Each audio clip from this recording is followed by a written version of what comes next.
Hello guys. So before we get started and start with the coding, uh, I think it would be best for us to get an IDE, which is like a code editor where it formats your code or shows you formatting in your code so you can distinguish between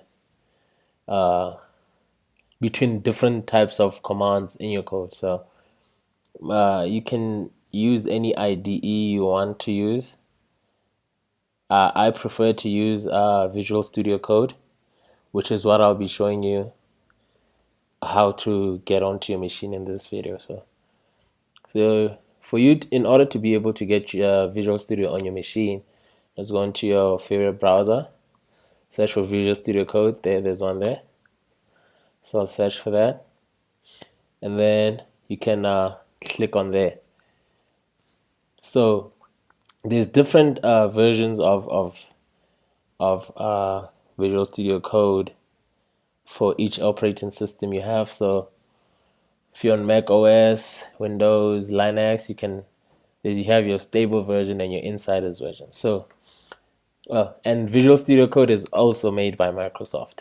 So there will be great Typescript integration there. So this is a plus for us. So we don't want to install the insider edition because like things are changing like every day. They actually release a new version every day for the insider one.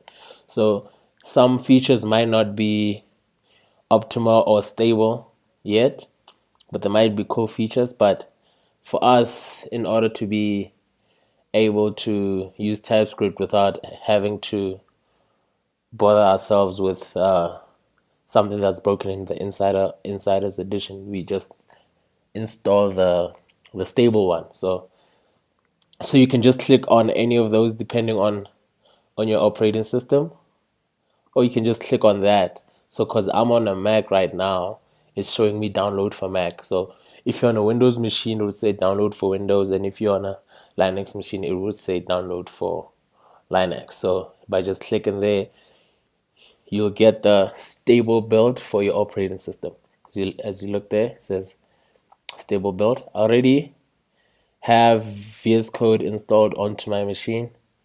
So after you install Visual Studio on your machine, just open it and we'll get started.